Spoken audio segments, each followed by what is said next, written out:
What was your family's reaction once you tell them कि okay, माँ पापा, I have been selected as a NABARD grade A officer? तो जब आप UPSC के लिए प्रिपेयर कर रहे थे, वो क्या लर्निंग्स थी जो आपने अपनी यूपीएससी जर्नी से ली, जिसको आपने नबार्ड में लगाया, जिससे आपने मैनेज किया कि एक ही अटेम्प्ट में पेपर निकल जाए? बात करते हैं आपका लोएस्ट पॉइंट क्या रहा पूरी प्रिपरेशन जर्नी में, not only NABARD but UPSC journey में भी। जब आप स्टेट पीसीएस के लिए प्रिपेयर करते थे, देन नबार्ड में आप कन्वर्ट हुए, तो आपका लोएस्ट पॉइंट आपको क्या लगा कि तो आपके लिए टाइपिंग कितना बड़ा हर्डल था और कैसे आपने इस चीज को टैकल किया कि भाई मैं रेडी हो जाऊं मेंस देने के लिए?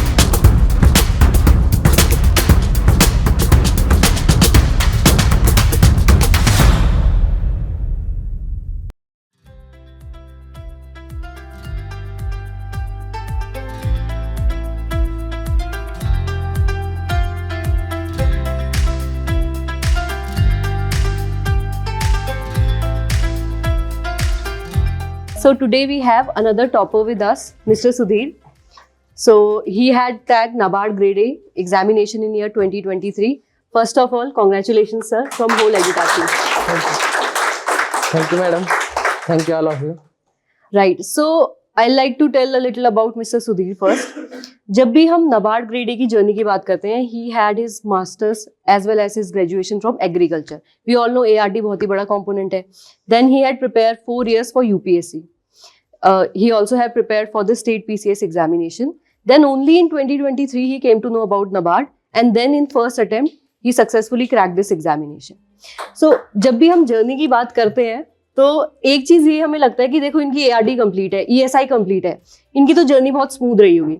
But when you come to know about the hurdle he had to face, क्योंकि he came from a very humble background. ऐसा नहीं था कि इनको बहुत ही फाइनेंशियल सिक्योरिटी है. जब भी इनकी सक्सेस की आप बात करोगे ना, इनसे ज्यादा वो सक्सेस इनकी पेरेंट्स की हार्डवर्क एंड सेक्रीफाइसेस की है.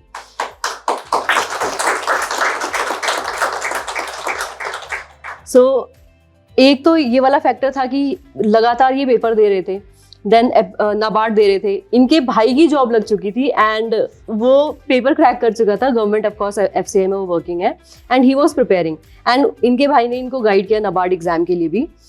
तो थोड़ा सा इनको फाइनेंशियल प्रेशर तो था ही, प्रिपेयर कर रहे थे, डिफरेंट एग्जाम देख रहे थे, एंड देन इनके फ्रेंड्स वगैरह या ब्रदर वगैरह भी लग चुके थे, तो थोड़ा सा वो प्रेशर भी आ जाता है कि भाई मेरी नहीं लगी है. इन सब हर्डल्स को फेस करते हुए he have cracked this examination in first attempt. तो ये मुझे लगता है कि कुछ ऐसी चीज़ है जो हम सब लर्न कर सकते हैं एंड इस चीज़ को हम सेलिब्रेट भी कर सकते हैं. तो अब मैं सर आपसे पूछना चाहूँगी, would you like to share something that I have missed out with our team? तो पहले तो I am very thankful of EDUTAC team.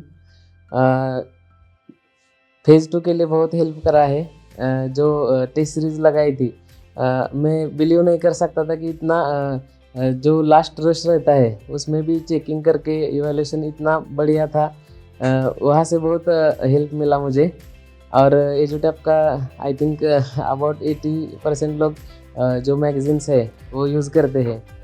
Subscribe नहीं किया तो भी वो इधर उधर से लेते हैं, क्योंकि वो बहुत बड़ा रोल करते हैं, क्योंकि ऐसा इतना अच्छा से कंपाइलेशन नहीं मिलता कहीं भी.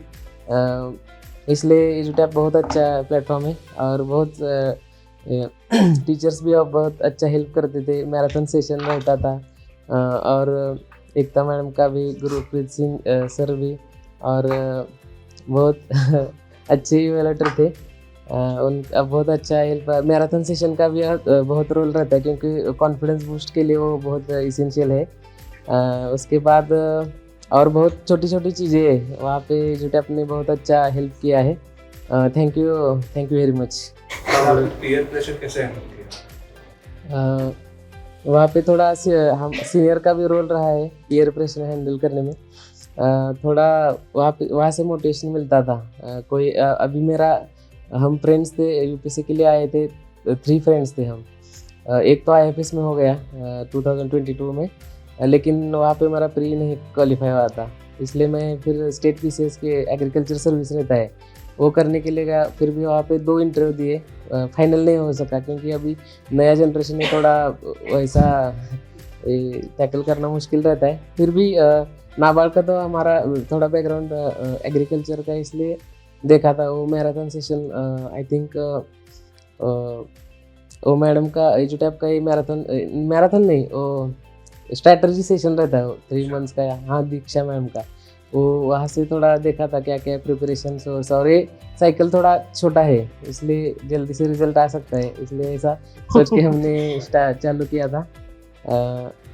RBI ग्रेड का थोड़ा टफ लगता था, लेकिन नाबार्ड का ठीक है, कर सकते हैं ऐसा सोचा और ये किया। सर मेरा एक क्वेश्चन है। यस। तो जो हमारे बैकग्राउंड से होते हैं ना, हमें पता होता है कि प्रीलिम्स और मेंस तो मेहनत से निकाल लेंगे, लेकिन इंटरव्यू को उतना एक्सपोजर नहीं होता है, क्योंकि फैमिली में बहुत नॉर्मल सी हमारी सिचुएशन रहती है। वो जो डिमांड होती है इंटरव्यू की, वो आपने कैसे मैनेज करी? वैसे यस, मैं और मेरा छोटा भाई दोनों भी जवाहर नवोदय विद्यालय में थे, 6 to 12। Okay okay. चंडीगढ़ में आया था मैं 7th स्टैंडर्ड में। हाँ। तो वहाँ से थोड़ा बूस्ट मिला था, थोड़ा हायर थिंकिंग कर सकते, सेंट्रल गवर्नमेंट का एग्ज़ाम दे सकते, वहाँ से भी आया था। और MSc के लिए जो मास्टर में थोड़ा थीसिस और गाइड ऐसा रहते हैं ना, तो वहाँ से थोड़ा कम्युनिकेशन, मेरा एक MSc भी एग्रीकल्चर एक्सटेंशन और कम्युनिकेशन में था, तो थोड़ा कम्युनिकेशन का सीखा था। फार्मर तक कैसे पहुँचते हैं, ट्रांसफर टेक्नोलॉजी कैसे करते हैं, वो थोड़ा सा सीखा था, और एक कॉन्फिडेंस भी था इंटरव्यू के दरमियान।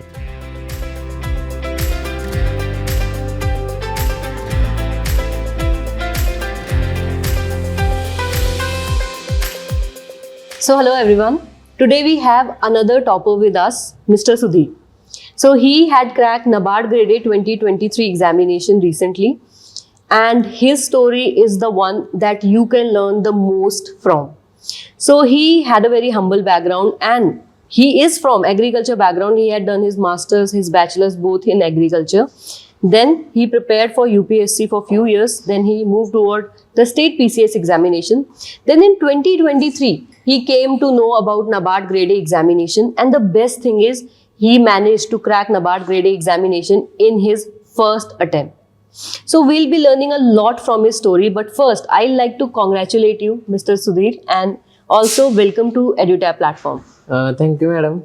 First of all, I am very thankful for of the EduTap team for inviting me here. Thank you. Right. So a little about Mr. Sudhir. So as I have told you, he had prepared UPSC for a few years, and he's from agriculture background. So first reaction of anyone and everyone would be, okay, it was very easy for him to crack this examination. He must have prepared for maybe 1 month or 2 months. But it is not the case. He had his own struggles. We'll be knowing a lot about his struggles. But let's start with something sweet. So first I'd like to know, what was your family's reaction once you tell them ki, okay, Ma, Papa, I have been selected as a NABARD Grade A officer? Yes, at the time of 5 बजे थे तब result आया था। I am not sure about it is exactly I will selected और not. मैंने देखा तो वहाँ पे सिलेक्शन हो गया था, थोड़ा ठीक से देखा, तब मैं बहुत खुश हो गया था। बाद में पिताजी माताजी के पैर छुए और उनको पता है कि हो गया है फाइनल सिलेक्शन, तो वो बहुत खुश हो गए, क्योंकि इतना पहले से इतना स्ट्रगल किया था, पॉवर्टी में रहे कई साल, तो उनको बहुत अच्छा लगा कि इस दोनों भाई ने अच्छा से कर दिया है। राइट। सो जब हम आपकी फैमिली की बात करें, यू हैव टोल्ड मी कि कैसे आपके पेरेंट्स ने बहुत स्ट्रगल किया, तो उनका पहले आप थोड़ा सा रोल बताएंगे कि इस जर्नी में, क्योंकि मुझे लगता है ये जर्नी सिर्फ आपके हार्डवर्क की नहीं थी, आपने बहुत हार्डवर्क किया, आपने बहुत सेक्रीफाइसेस किए, बट जो आपके पेरेंट्स के सेक्रीफाइसेस थे वो कहीं ना कहीं आपसे शायद ज़्यादा थे। यस, एक तो हमारे यहाँ खेती होती है, लेकिन हमारा सिर्फ 1 एकड़ ही लैंड था, वहाँ पे भी पानी का थोड़ा प्रॉब्लम है, ऐसा बहुत स्ट्रगल रहा है पहले से। पिताजी वहाँ पे एक कोल्ड स्टोरेज में छोटा सा जॉब था, वहाँ पे भी इतना ज़्यादा सैलरी नहीं था, तो कैसे करें ये थोड़ा क्वेश्चन था। तो माताजी ने तब से वेजिटेबल शॉप का एक आइडिया उनका आ गया कि वहाँ से थोड़ा कमाई कर सकते हैं थोड़ा, तो वेजिटेबल एक शॉप खोला हमारे गांव में ही, हम विलेज में ही रहते हैं, तो वहाँ पे थोड़ा सा अर्निंग होता था, वो सब अर्निंग हम 2 ब्रदर्स थे, तो हमको ही सेंड करते थे। उनका कोई अर्निंग उनके लिए कोई खर्च नहीं किया उन्होंने, तो इतना सिर्फ बच्चों के लिए किया, ये बहुत बड़ी बात है। Yes ma'am. राइट तो मुझे लगता है कि जो आपके पेरेंट्स की तपस्या थी वो फाइनली रंग लेके आ गई, जब इससे पहले आपके भाई का सिलेक्शन हो गया था FCI में, and then you also manage to crack NABARD grade A examination. तो जब मैं आपके बैकग्राउंड की बात करूं तो पहले आप UPSC के लिए प्रिपेयर कर रहे थे, राइट, एंड उस टाइम में भी यू हैव टोल्ड मी कि कैसे ना कैसे आपके पेरेंट्स ने मैनेज किया कि वो आपको मनी सेंड करें, आपको हमेशा इंश्योर किया कि ठीक है पैसे की चिंता नहीं करनी, आप हायर एजुकेशन करो, ये सब आपके स्ट्रगल रहे हैं। तो जब आप UPSC के लिए प्रिपेयर कर रहे थे वो क्या लर्निंग्स थी जो आपने अपनी UPSC जर्नी से ली, जिसको आपने NABARD में लगाया, जिससे आपने मैनेज किया कि एक ही अटेम्प्ट में पेपर निकल जाए? एक तो UPSC का डिस्क्रिप्टिव पेपर रहते हैं सब, और NABARD का भी रिसेंटली ऐसा डिस्क्रिप्टिव पेपर रहा है, इंग्लिश का भी, उसमें ऐसे और प्रीसी और लेटर रहता है। तो एक UPSC का एक दो एनालिटिकल अप्रोच रहता है, तो वहाँ से थोड़ा हेल्प वहाँ पे मिल गई, कैसा ब्रेनस्टॉर्मिंग करते हैं, इंग्लिश राइटिंग कैसा करना चाहिए, और थोड़ा एनालिटिकल थिंकिंग का भी यूज़ किया है उसमें। और जो दूसरा सेक्शन रहता है ARD और ESI का, वहाँ पे भी UPSC का थोड़ा रोल रहा है, इकोनॉमिक्स वहाँ पे पढ़ा था, और ARD का तो हमारा थोड़ा बैकग्राउंड था इसलिए वहाँ से कवर हो गया। और थोड़ा कोचिंग का भी रोल रहता है उसमें, क्योंकि आफ्टर ऑल फिनिशिंग कैसा नॉलेज को करते हैं, क्योंकि एग्ज़ाम का नीड क्या है, एक्चुअली प्रोफेशनली प्रिपेयर कैसा किया जाए, क्योंकि यहाँ पे बैंकिंग का भी थोड़ा इसमें अवेयरनेस होना चाहिए, इसलिए UPSC का थोड़ा अच्छा से मुझे हेल्प मिल गई। राइट तो जब मैं आपकी UPSC से NABARD की जर्नी की बात करती हूँ तो यहाँ आई कैन से कि जैसे आपका CSET है UPSC में, Yes. तो वहाँ क्वांट रीजनिंग इंग्लिश की आपकी तैयारी हो जाती है, Yes. राइट तो कहीं ना कहीं NABARD को आप वो लगा सकते हो कि सेम ठीक है मैंने प्रिपेयर कर लिया। ऐसे ही आपके एथिक्स होते हैं जो आप UPSC में प्रिपेयर करते हो, वो डिसीजन मेकिंग में हेल्प कर देती है। Yes. तो नॉन मेरिट सेक्शन की बात करूँ तो आपको बस कंप्यूटर रह गया है, बाकी quant reasoning English and decision making हो गया है। Yes. तो कंप्यूटर के लिए आपने कैसे प्रिपेयर किया था? कंप्यूटर के लिए तो पहले से थोड़ा अवेयरनेस था, लेकिन जो इसमें ऑब्जेक्टिव पार्ट रहता है थोड़ा सिस्टम का, और ये सब के लिए थोड़ा एक बुक्स थे आर्यन का, और एजुटैप का भी एक अबाउट 250 वर्ड्स का पेजेस का PDF है, वो भी किया था, और एक और कौन सा तो एक PDF किया था, वहाँ से थोड़ा और ज़्यादा फोकस मॉक टेस्ट भी दिया था। कंप्यूटर के जो क्वेश्चन आए हैं प्रीवियस ईयर में, जो मॉक टेस्ट में आते हैं, मेमोरी बेस्ड क्वेश्चन है, वहाँ से हम एक लॉजिक बिल्ड कर सकते हैं कि ऐसा इस टाइप से आ सकते हैं, ये थीम बेस्ड इस थीम से आ सकते हैं, ऐसा वहाँ से किया प्रिपेयर। राइट तो मैं अगर आपकी जर्नी को समराइज करूँ तो आपने काफ़ी एनालिटिकल एंड काफ़ी स्टडी करने के बाद जर्नी कर रखी है, जो चीज़ें आपने प्रिपेयर कर रखी है आपको श्योर है कि ठीक है इसके आने के चांसेस हैं, स्टडी करके आपने वो पॉइंट प्रिपेयर किया है ना, आई थिंक उसका भी बहुत बड़ा रोल रहा है आपकी सक्सेस में। तो ऐसे ही अगर मैं बात करूँ बाकी के बचे हुए सब्जेक्ट की, और the merit subject of phase 1 that is are ESI, ARD and GA, तो कहीं ना कहीं UPSC एस्पिरेंट्स को लगता है कि करंट अफेयर तो भाई मेरी हो गई तो उठ के चला जाता हूँ NABARD देने। तो NABARD की करंट अफेयर एंड UPSC की करंट अफेयर में क्या कोई डिफरेंस है? यस, बहुत डिफरेंस है मुझे लगता है, क्योंकि UPSC का थोड़ा वेल डिफाइंड सिलेबस उनका अलग है, NABARD का वेल डिफाइंड अलग है सिलेबस, तो यहाँ पे थोड़ा करंट अफेयर्स का थोड़ा अलग रहता है, तो थोड़ा बैंकिंग सेक्शन का पूछते हैं, थोड़ा RBI का भी होता है, और थोड़ा स्कीम ओरिएंटेड जो करंट में चल रही है, मिनिस्ट्री ऑफ एग्रीकल्चर और रूरल डेवलपमेंट, यहाँ से करंट ज़्यादा आता है, क्योंकि और स्पोर्ट्स का भी इवेंट वगैरह ऐसा आता है, जो कि UPSC में वैसा नहीं आता है जनरली, ये डिफरेंस है बेसिक। राइट तो करंट अफेयर, क्योंकि आप UPSC के लिए प्रिपेयर कर ही रहे थे, तो करंट अफेयर के आपके सोर्सेज क्या रहे? Specifically for NABARD current affairs के लिए एक तो अफेयर्स क्लाउड का एक PDF रहता है मंथली पॉकेट PDF, वो किया था, और करंट के लिए एजुटैप का जो मटेरियल था उसमें एक करंट टैप आता है, उसमें ESI और ARD का था, तो उसमें से स्पेसिफिकली मैंने ARD का सेक्शन जो ज़्यादा चाहिए, क्योंकि वो थोड़ा बल्कि रखता था, क्योंकि वो आई थिंक RBI के लिए भी होगा, तो वहाँ से करते थे। और करंट के लिए थोड़ा यूट्यूब का भी सोर्स यूज़ किया था, कोई इंडो पाठशाला ऐसा है, तो वहाँ से PDF करके, और थोड़ा डिस्कशन में ज़्यादा फोकस किया मैंने, क्योंकि हमारे साथ 6-7 लोग थे, तो डिस्कशन ज़्यादा करते थे हम, रात को 9 बजे से 12 बजे तक हमारा डिस्कशन रहता था, क्योंकि डिस्कशन से कोई ट्रिक्स बिल्ड कर सकते हैं हम, क्योंकि करंट का ज़्यादा वास्ट है, तो हम टोटल मेमोराइज नहीं कर सकते, इसलिए कोई ट्रिक्स एंड टेक्निक्स यूज करके हम वो ये कर रहे आता है। राइट तो अगर मुझे इन सब चीज़ों को समराइज करना हो तो बेसिकली आपने क्या किया था, करंट अफेयर के लिए आपने अच्छे खासा ग्रुप की हेल्प ली थी। Yes, yes. ऑल्दो आप पढ़ते थे, Indo Pathshala you have mention, our magazines you have mention, Yes. Affairs cloud you have mention, आपने कवर किए थे। बट सबसे ज्यादा अगर आपको याद करने की ट्रिक देखनी, क्योंकि करंट अफेयर कवर करना इज ईजी बट याद रखना इज डिफिकल्ट, तो उसके लिए आपको अच्छा सा ग्रुप बनाना है, डिस्कशन करना है ताकि वो इम्प्रिंट हो जाए Yes, ब्रेन में। yes. तो आई थिंक वो पेपर में भी आप याद रखोगे। अब अगर मैं एआरडी की बात करूं, स्पेसिफिकली स्टैटिक एआरडी की, क्योंकि ईएसआई तो देखो ऐसा है कि यूपीएससी वाला ये सबको ही पता है कि अगर आपने यूपीएससी के लिए इकोनॉमिक्स प्रिपेयर की है तो कहीं ना कहीं नाबार्ड आपके लिए इजी हो जाता है। थोड़े से टॉपिक हैं, एक दो टॉपिक आपको एक्स्ट्रा करने हैं बट इजी है कंपैरेटिवली। बट यस, एआरडी में जैसे आपने मेरे को बताया कि आपका एग्रीकल्चर बैकग्राउंड है, तो अगर कोई एग्रीकल्चर बैकग्राउंड का है तो क्या उसे बिल्कुल ऐसे चला जाना चाहिए कि ठीक है मैं अपने स्कूल कॉलेज का पढ़ के चला गया हूँ, या फिर यहाँ पे एआरडी में अलग ट्रिक लगानी पड़ती है? थोड़ा सा डिफरेंस है यहाँ पे, क्योंकि यहाँ पे ज़्यादा फोकस एनिमल हस्बेंड्री और dairy science, economics and extension as well as agronomy and soil science, यहाँ पे थोड़ा ज़्यादा फोकस रहता है। तो पहले तो वेल डिफाइंड सिलेबस है ना बनने दिया हुआ, तो वहाँ से हमने थोड़ा एजुटैप का भी मेमोरी बेसिक क्वेश्चन निकाला था, तो वहाँ से मुझे पता चला कि इस थीम पे ज़्यादा क्वेश्चन आ रहे हैं, तो इसलिए मैंने थोड़ा एजुटैप का समरी शीट रहता है वो डाउनलोड करके मैं प्रिंट किया था।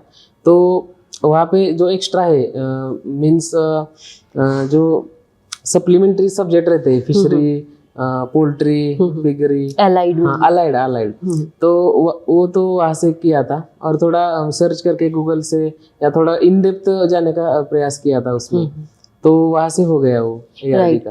तो basically agronomy and soil sciences के लिए ठीक है कॉलेज के नोट्स काम आ जाएंगे, बट एलाइड साइंसेज में वो रिस्क नहीं लेना। yes, क्योंकि जैसे एनिमल हस्बेंड्री वो इंपॉर्टेंट भी हो जाता है और वो कवर नहीं होता उतना कॉलेज टाइम पे, राइट। तो ये हमारा एआरडी तक कवर हो गया। अब मैं बात करूं, जब हम फेज 1 की बात करते हैं स्पेसिफिकली, तो वो पूरा ऑब्जेक्टिव होता है नेचर में। तो यहाँ पे आपने क्या अलग किया था कि आपने मैराथन दी थी या फिर आपने मॉक दिए थे? आपकी क्या ट्रिक रही थी कि मैं एग्जाम में डिलीवर करके आऊँ? एक तो हम बहुत सारा पढ़ लेते हैं, लेकिन जब एग्जाम नज़दीक आ जाता है तो हम थोड़ा भूलने लगते हैं, तो हमें रिवीजन का बहुत रोल वहाँ पे है। तो हम डिस्कशन करते थे रिवीजन का ज़्यादा से ज़्यादा हो जाए, क्योंकि बार बार रिवाइज किया तभी वहाँ पे हमें ये याद आता है, इसलिए रिवीजन का इस पर ज़्यादा फोकस किया था। और मॉक टेस्ट का भी बहुत बड़ा रोल है, क्योंकि यस कभी कभी नंबर कम आते हैं, उसका तो मैंने टेंशन नहीं लेता था क्योंकि वो तो अलग अलग कोचिंग का या अलग प्लेटफॉर्म से क्वेश्चन आते हैं, तो हम वहाँ सब पढ़ नहीं पाते ना, इसलिए उसका टेंशन नहीं लेना। तो जस्ट हम कॉन्फिडेंस के लिए मॉक टेस्ट किए थे। अच्छा, तो मतलब आपके भी मॉक टेस्ट में कभी कभी कम नंबर आए हैं। yes. तो अगर किसी के मॉक टेस्ट में नंबर कम आ जाते हैं तो ऐसे अंडर कॉन्फिडेंस नहीं होना कि मेरी तैयारी नहीं है। yes. रादर आप क्या करो, नहीं आ रखे देख लो किसमें नहीं आ रखे एंड आगे प्रिपरेशन करो। तो आई थिंक यहाँ से एक लेसन आप सबको ये डिलीवर होता है कि मॉक टेस्ट में नंबर कम आ जाते हैं, लेकिन इस डर से कि भाई मेरा कॉन्फिडेंस खत्म हो जाएगा, ऐसा नहीं कि मॉक टेस्ट ही नहीं दे रहे हो, मॉक टेस्ट आपने अच्छे से देने हैं। So when we are talking about this journey, आपने मेरे को ये भी बताया था कि जैसे आप फ्रेंड ग्रुप में कॉलेज टाइम में यूपीएससी प्रिपेयर कर रहे थे, तो आपके साथ वाले बहुत अच्छी अच्छी जगहों पे लग गए थे। Yes. देन योर ब्रदर, जो आपका यंगर ब्रदर है, उसने भी एफसीआई में जॉब ले ली थी। yes.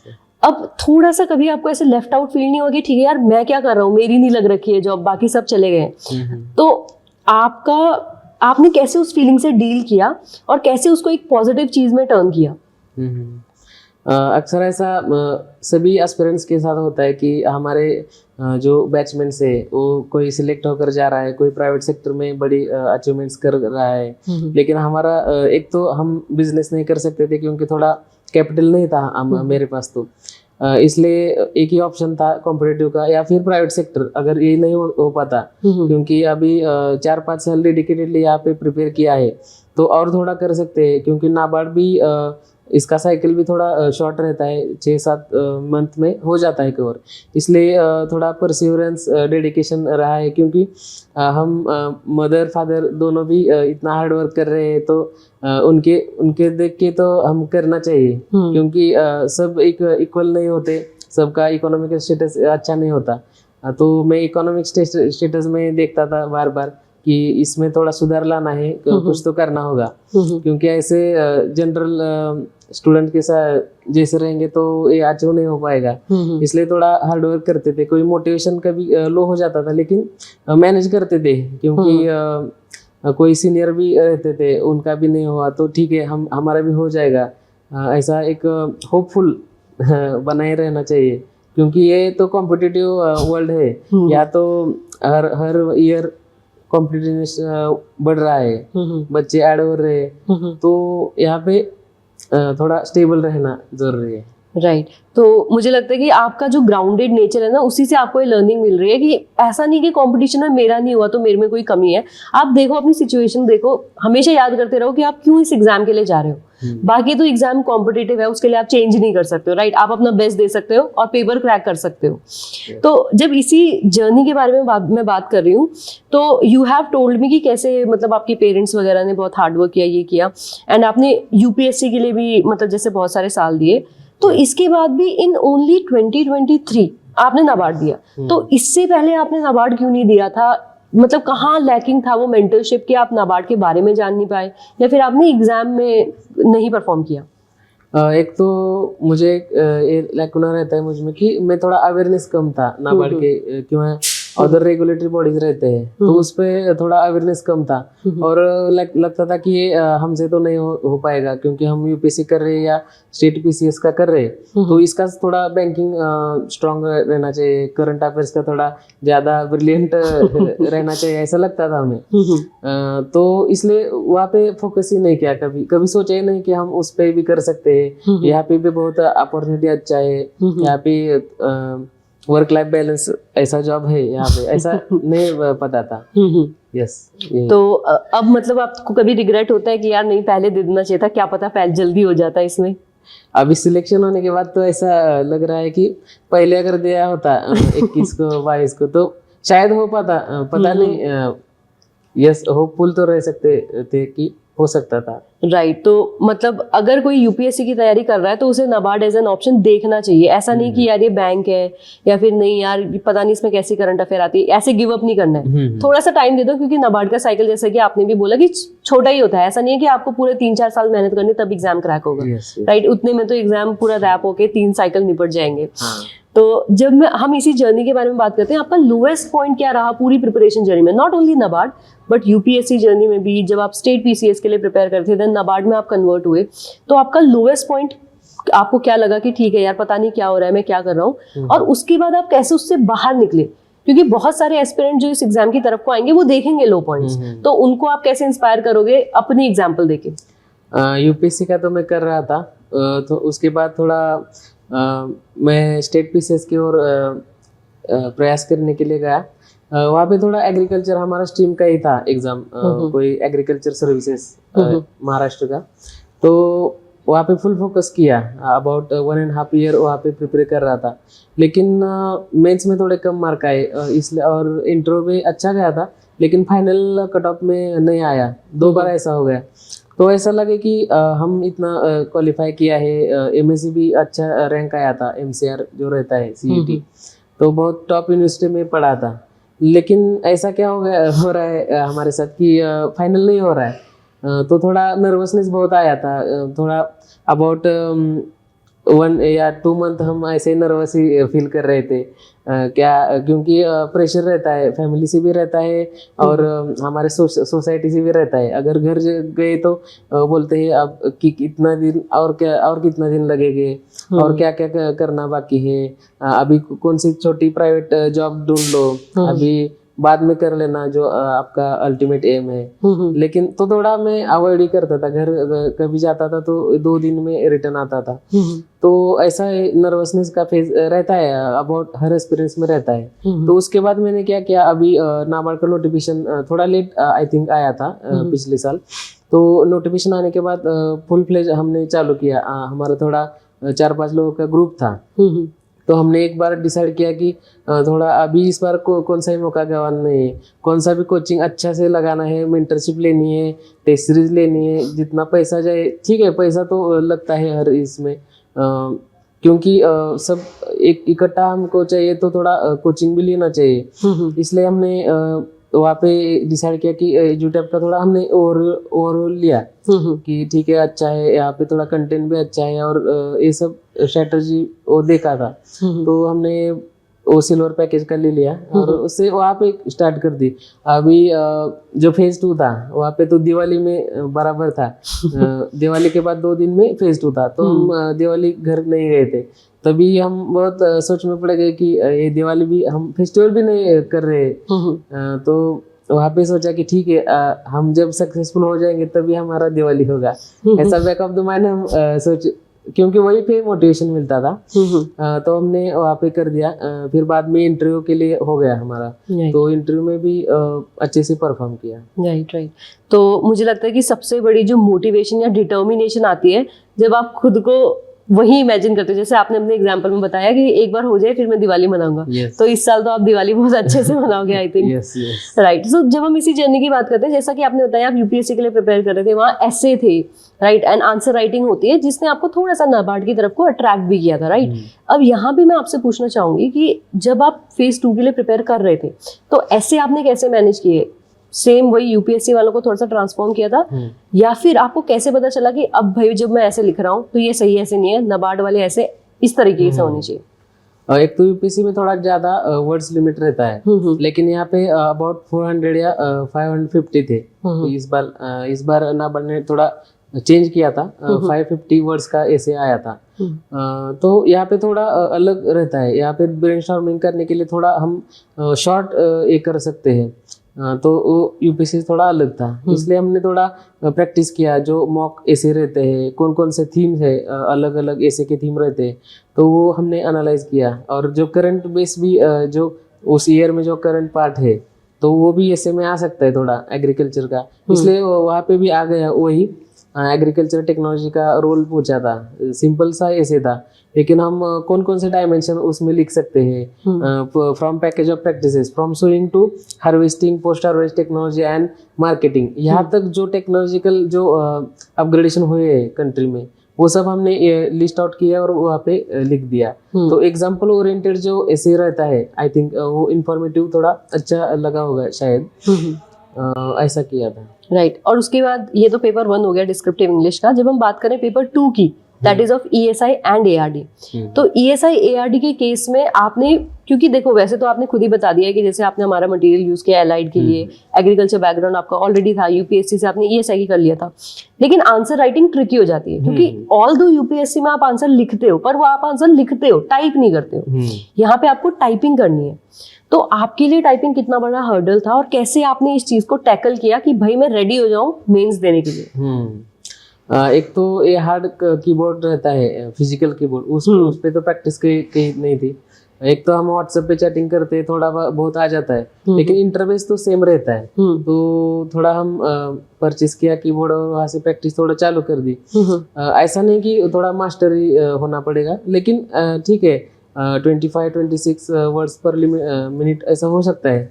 तो फिजिकल कीबोर्ड लेके प्रैक्टिस की थी और थोड़ा ही अलग लगा हमें पहले कि हो सकता है नहीं हो सकता, कोई टाइपिंग मास्टर होंगे तो हम कैसे मुकाबला कर सकेंगे। लेकिन मुझे लगता है कि जितना टाइपिंग है उससे डबल स्पीड से हमारे माइंड में उसका मैपिंग चलना चाहिए। आगे का जो लाइन है वो माइंड में पहले मैप होना चाहिए, उसके बाद ही हम टाइप कर सकते हैं स्पीड से। और बहुत थोड़े थोड़े ट्रिक्स रहते हैं, प्रूफ रीडिंग करना पड़ता है। और एक तो कहीं से सुना था कि जो ARD और ESI का जो ये रहता है 4 क्वेश्चन रहते हैं, वहाँ पे वर्ड लिमिट 600 और 400 रहते हैं। तो ज्यादा से ज्यादा वहाँ पे टाइप करना है, ऐसा हमने सोचा था, क्योंकि यस कवर नहीं हो पाता लेकिन कर सकते हैं हम। तो मैंने वहाँ पे जब स्टार्ट हुआ पेपर तब से बहुत फास्ट टाइपिंग किया, प्रूफ रीडिंग किया और about almost word limit complete कर दिया। Yes right. तो आपने वर्ड लिमिट को भी मीट किया एंड जैसा आपने मेरे को बोला ये मेरे को बहुत ही अच्छी चीज लगी। And I think anybody who is struggling with typing वो इस चीज को टैकल कर सकता है। अगर आपको टाइपिंग एक स्ट्रगल लग रहा है, एक नेगेटिव पॉइंट लग रहा है, तो उसको आप कहीं और कंपनसेट करो। As Sudhir have told me कि उन्होंने अपने केस में क्या किया था, उन्होंने माइंड में आइडियाज जो आते हैं कि अगली लाइन मुझे क्या लिखनी है, उन्होंने उसको फास्ट किया था। तो इसीलिए अगर टाइपिंग स्पीड उनकी एवरेज भी थी, इट वाज अराउंड 25 वर्ड, तो 25-26 वर्ड्स उन्होंने मैनेज कर लिया वर्ड लिमिट को मीट करना even in the ESI and ART, जिसमें थोड़ा सा ज़्यादा टाइप करना पड़ता है। Yes. तो अगर आप में से ये स्ट्रैटेजी को अपनाते हैं तो I think it will be easier for you to go with this strategy. तो सुधीर, जब हम इसी बारे में बात करते हैं, like you have told me कि जो आपका भाई था उसने एक्चुअली आपको नाबार्ड के बारे में बताया था, Yes. उसने बताया था कि ये चीज़ें प्रिपेयर करनी है। जो आपका इंटरव्यू स्टेज इसके बाद रहा है, वहाँ आपके भाई का या आपके फ्रेंड्स का क्या रोल रहा है? क्योंकि देखो, जैसे यू हैव टोल्ड मी कि थोड़ा सा आपका इंग्लिश और हिंदी दोनों से आप स्ट्रगल करते थे, एंड इंटरव्यू में लैंग्वेज का बैरियर होना एक हर्डल हो सकता है, लेकिन आपकी मेंस की स्ट्रैटेजी ने मुझे बता दिया कि आप कहीं ना कहीं कंपनसेट कर लेते थे। तो इंटरव्यू में आपने ऐसा क्या किया था जिसने आपके जो लैंग्वेज बैरियर था इसकी लिमिटेशन को हटा दिया था? हाँ, यस। इसमें भाई का बड़ा रोल है, वो तो अनसंग हीरो है मेरे लिए। क्योंकि हम तो मॉक क्वेश्चन तैयार करते थे, अबाउट 70-80 मॉक क्वेश्चन किए थे। जो हमारा डैप रहता है या कोई फील्ड नॉलेज रहेगा या नाबार्ड का स्पेशली नॉलेज है, उसमें से हमने ऐसा मॉक क्वेश्चन हमने फ्रेम किए थे। तो वो हम व्हाट्सएप पे ही भेजते थे। ऐसा क्वेश्चन भी हम ही तैयार करके उसका आंसर भी हम देते थे। तो वहाँ से ब्रदर भी थे और कोई सीनियर थे या कोई फैकल्टीज थे, तो वो चेक करके देते थे हम कि इसमें थोड़ा और इम्प्रूवमेंट चाहिए, इसमें थोड़ा और कैरेक्टर्स का एट्रीब्यूट्स आना चाहिए, तुम्हारा जो स्ट्रेंथ पॉइंट्स है। तो वहाँ पे इम्प्रूवमेंट किया और हमने थोड़ा रिकॉर्ड भी करते थे। पूरा इंटरव्यू हम खुद ही देते थे। और उसके बाद मॉक का भी बड़ा रोल रहता है। अबाउट 5-6 मॉक दिए थे मैंने, एजुटैप और अदर कोई इंस्टीट्यूट है वहाँ से किया था। तो वहाँ से हमको एक तो कॉन्फिडेंस बिल्ड होता है और एक रियल सिचुएशन कैसा रहता है, क्योंकि वहाँ पे भी वीडियो कॉन्फ्रेंसिंग मोड है। तो यहाँ पे भी सेम ही अप्लाई होता है। तो यहाँ से हम प्रैक्टिकली कैसे अवेयर रहे, क्वेश्चन कैसे डायरेक्टली हम जो करते हैं वही नया थे, क्योंकि नया क्वेश्चन आएंगे ऑन द स्पॉट, उसका ऑल ऑफ सडन आंसर देना चाहिए। तो वहाँ से कवर हो जाता है वो। राइट। तो अगर मैं आपसे ये कहूँ कि अगर आपको लग रहा है कि लैंग्वेज का बैरियर है, then you always go for content. जैसे इन्होंने अपने केस में बताया कि ऑल्दो इन्होंने बहुत हार्डवर्क किया था, यू कैन टेल मी कि वो अपने रिकॉर्ड करके, भाई से बात करके, फ्रेंड से बात करके लगातार फीडबैक ले रहे थे, उन पे इम्प्रूव भी कर रहे थे। बट यहाँ पे since he delivered the content that he have provide, he had that presence of mind कि मेरे से कोई नया क्वेश्चन पूछ रहे, मैं आंसर बना के बोलूँ। उन्होंने वो अच्छे से डिलीवर किया, इसीलिए इंटरव्यू ही हैड क्रैक्ड, ही manage to crack NABARD grade examination. That is why interview में आपने कभी नहीं डरना मेरी ये कमी है, मेरी वो कमी है। सर के भी गैप ईयर थे एंड आपने भी जैसे बता दिया कि थोड़ा लैंग्वेज का बैरियर भी था। तो जितने हर्डल हो सकते हैं इंटरव्यू में ही हैड फेस्ड ऑल एंड उनको ट्रायम्फ करके ही क्रैक दिस एग्जामिनेशन। तो अल्टीमेटली आई थिंक आपके फेज 1 हो, फेज 2 हो या फिर इंटरव्यू है, we have learned a lot. लेकिन अगर अभी कोई नया प्रिपेयर कर रहा है नाबार्ड ग्रेड एग्जामिनेशन के लिए, उनको आप क्या टिप देना चाहोगे कि उनके लिए जर्नी इतनी स्ट्रगलफुल ना रहे और वो आपकी जो चीज़ें आपने लर्न की अपनी जर्नी से, उन चीज़ों को अप्लाई कर सके अपनी जर्नी में? एक तो कोई भी एग्जाम हो, यूपीएससी हो या नाबार्ड हो, आरबीआई ग्रेड भी हो, ऑल सब एग्जाम का एक तो पहले हम PYQ देखना चाहिए, उसका नीव क्या है, उनका गारंटी क्या है। क्योंकि हम अगर ये नहीं देख सकते तो फिर हमारा थोड़ा लैकुना रह जाएगा पढ़ाई में, क्योंकि एग्जैक्टली प्रोफेशनली प्रिपेयर करना जरूरी है। तो प्रीवियस ईयर क्वेश्चन पेपर और जो हमारा मटेरियल, स्टडी मटेरियल, वो लिमिटेड रखना चाहिए, क्योंकि इधर मार्केट में तो बहुत मिलेगा, बहुत करंट अफेयर्स है, ये सब ऐसे नहीं होगा। क्योंकि हम अगर पढ़ते गए तो साल भी कम पड़ जाएंगे। लेकिन एक्चुअल अगर दो स्ट्रैटेजी है थोड़ा लिमिटेड, तो हो जाएगा सही से।